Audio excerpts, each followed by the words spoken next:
Hey everyone, good morning. कैसे हैं आप लोग? आई होप आप लोग बहुत अच्छे होंगे और अपने लाइफ में आगे बढ़ रहे होंगे। हर दिन की शुरुआत एक नई किरणों के साथ होती है जो हमारे ज़िंदगी में ना एक नई उम्मीद लेकर आता है। हम सब लोग इसी उम्मीद में अपनी लाइफ में पढ़ाई कर रहे हैं ना कि हम जो चाहते हैं ना वो हमें मिल जाए, है ना। और शायद ये चीज़ें बहुत जल्दी ख़त्म भी हो जाएं अगर हमारे ऊपर भगवान का कृपा हो और हमारी मेहनत में सच्चाई हो ना, तो चीज़ें बहुत जल्दी हमें मिल जाएगी जो चीज़ हम चाहते हैं। इसी तरह से ना मेरे दिन की शुरुआत होती है एक ही सा रूटीन कि सुबह उठो, घर का काम करो, बच्चे देखो और फिर पढ़ाई करने का दिमाग में पूरा टाइम चलते रहता है। ये एक ऐसा ड्यूटी है ना जो कभी ख़त्म नहीं होता है, लेकिन कोई बात नहीं, चीज़ें बहुत जल्द चेंज हो जाएगी, इसी उम्मीद में है।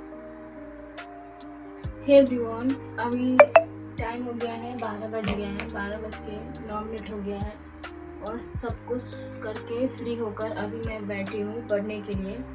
ठीक है, तो पूरा दिन का ब्लॉग मैं आप लोगों के साथ शेयर करूँगी। अभी मेरी बेटी सो रही है पीछे। अभी मैं टू डू लिस्ट बनाने जा रही हूँ और काफ़ी दिनों बाद, लगभग एक वीक बाद, मैं पढ़ाई को रीस्टार्ट कर रही हूँ। तो थोड़ा सा चीज़ें समझने में टाइम लगेगा, है ना। मौसम बहुत अच्छा है बाहर। यहाँ पे कल मैं थोड़ा सा पढ़ाई करी थी और मुझे लगता है ना टाइमर ऑन ही छूट गया। हाँ, छूट गया। इसको रीसेट कर लेते हैं। ठीक है, तो अभी मैं टू डू लिस्ट बनाऊंगी और टू डू लिस्ट में मैं सोच रही हूँ सबसे पहले एक आरआरबी का मॉक दूंगी और उसके बाद जो भी होगा वो करूँगी। आप लोग को दिखाते हैं। पहले मैं टू डू लिस्ट बना लेती हूँ।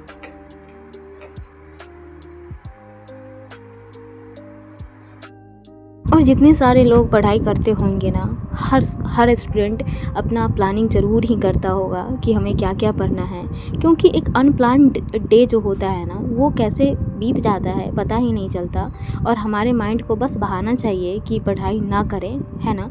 क्योंकि जब हम पढ़ने बैठे और हमें ये सोचना पड़ जाए कि क्या पढूं, तो मतलब हम ऐसे ही माइंड को एक ये मिल जाता है कि कुछ नहीं पढ़ना है। लेकिन जब हम सिलेबस देखते हैं, चीज़ें देखते हैं कि हमें क्या क्या पढ़ना है, तो हमें पता चलता है ना कि हमारे पास इतना चीज़ है पढ़ने को। और जैसा कि यहाँ पे मैं बताई हूँ ना कि सारा काम वगैरह करते करते बच्चे को सुलाने के बाद यहाँ पे 12 बज गया था। और सोचने पे लगता है ना यार कि 12 बजे से 5 बजे फिर से काम करने जाना है। इस बीच में बच्चे जग जाते हैं, उसे खिलाना है, कभी वो पोटी करती है, बहुत सारी चीज़ें हो जाता है। और इन चीज़ों के साथ ना मतलब पढ़ने बैठो तो लगता है कि बहुत देर हो गया है, थोड़ा सा आराम कर लेते हैं। लेकिन नहीं, आराम क्यों ही करना है यार। जब आराम करेंगे ना तो पता चलेगा तब तक बेटी उठ जाएगी, फिर पढ़ने का टाइम ही नहीं मिल पाएगा। तो ये बहुत अच्छा मौका था मेरे लिए कि मैं पढ़ने बैठ जाऊं। और इतने दिनों के बाद पढ़ाई रीस्टार्ट करने में ना मैं सोची कि एक मॉक दे देती हूँ और आरआरबी पीओ का मैं यहाँ पे मॉक दी। मैं क्या ही बताऊँ, मॉक में मेरा क्वांट में बिल्कुल भी अच्छे मार्क्स नहीं आ रहे हैं। मुझे समझ नहीं आ रहा है कि क्यों नहीं आ रहा है। ये एक चीज़ तो मुझे बहुत अच्छे से समझ आ रहा है कि क्वांट में मेरा सिलेबस फिर भी अच्छा है, बस कमी है प्रैक्टिस का।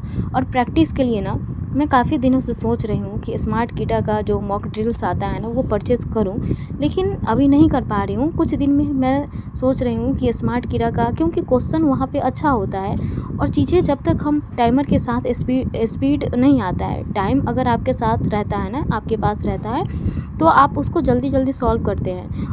थोड़ा सा किसी को पता हो ना तो आप लोग बताइएगा कि स्मार्ट कीड़ा का किस तरह से मॉक ड्रिल्स और सेक्शनल मॉक ये सब परचेज़ किया जाता है, उसमें कितने में आ जाएगा। मैं काफ़ी दिनों से सर्च कर रही हूँ, लेकिन उतना मेरे पास टाइम भी नहीं है कि मैं प्रॉपर यूट्यूब पे जाकर सर्च करूँ। कौन सा एक दो बार सर्च करी, लेकिन उतना अच्छा कोई वीडियो नहीं मिल पाया। बहुत सारे लोग के पास होता है स्मार्ट कीटा का, तो आप लोग प्लीज़ बताइएगा। और यहाँ पे ना पज़ल का क्लास था 1 घंटे 18 मिनट के आसपास का, जिसे करने में मुझे 2 घंटे लग गए। और उसके बाद थर्ड स्लॉट में मैं यहाँ पे करंट अफेयर्स का क्लास करी थी और एक और क्लास करी थी डीआई का क्लास 1 घंटे के आसपास का। वहाँ पे 2 डीआई को आशीष सर बताए थे कि कैसे कैसे सॉल्व करना है, तो उसे मैं सीखी। मतलब मुझे आता है, पहले मैं कर चुकी हूँ तो मुझे आता है चीज़ें, लेकिन वो टाइम के साथ नहीं हो पाता है। और मेरा मेन टारगेट है ना कि मुझे आरआरबीपीओ या क्लर्क में से कोई एग्ज़ाम निकालना मेरे लिए इतना ज़रूरी है ना, हर चीज़ें मैं बता नहीं सकती हूँ। लेकिन मुझे मतलब बहुत टेंशन हो जाता है जिस तरह से मेरा स्पीड आ रहा है ना, और नहीं हो रहा है ना मार्क्स इंक्रीज़, उस तरह से मुझे नहीं लगता है कि चीज़ें हो पाएगा। लेकिन अगर नहीं होगा ना तो मेरे लिए ये चीज़ें बहुत ज़्यादा टफ़ हो जाएगा। मतलब कोई चीज़ें मैं कैसे बताऊँ, बता नहीं सकती हूँ, है ना। लेकिन ये एग्ज़ाम जॉब मेरे लिए बहुत ही उसका नीड है मुझे अगर नहीं हुआ ना तो मैं कोई ना कोई प्राइवेट से कुछ ना कुछ करूँगी, क्योंकि चीज़ें करना ज़रूरी है लाइफ में। और करंट अफेयर्स का क्लास करने के बाद ना, अभी टाइम हो गया है 8:09, ठीक है। और डिनर वगैरह बनाने के बाद मैं आ गई हूँ, बेटी को भी सुला दिया, मैं यहाँ पे पढ़ने आ गई हूँ। और यहाँ पे देख सकते हैं अभी मैं टाइमर ऑन करूँगी, और उस समय ना मैं दिन में करंट अफेयर्स का क्लास देख रही थी जो पूरा कंप्लीट नहीं हो पाया था। तो अभी मैं करंट अफेयर्स का क्लास करूँगी, और टारगेट में मैं इतना चीज़ कर चुकी हूँ, ठीक है। ज़्यादा नहीं, करंट अफेयर्स का भी क्लास कंप्लीट हो जाएगा, बाकी चीज़ें अभी करूँगी, ठीक है। तो अभी मैं करती हूँ करंट अफेयर्स का क्लास, फिर अगले स्लॉट से आप लोगों से मिलती हूँ। समझौता किया है ग्राम के साथ, grassroot research and advocacy movement के साथ। करंट के क्लास के बाद मैं सिंप्लीफिकेशन, नंबर सीरीज़, क्वाड्रेटिक, ये सारे क्वेश्चन सॉल्व करी, मतलब, और डीआई का भी 1-2 क्विज़ दी। और ये सब करते करते ना मुझे रात का 11 बज गया था, और 11 बजे मैं यहाँ पे सो जाती हूँ। 1-2 टारगेट बचा था जो नहीं हो पाया।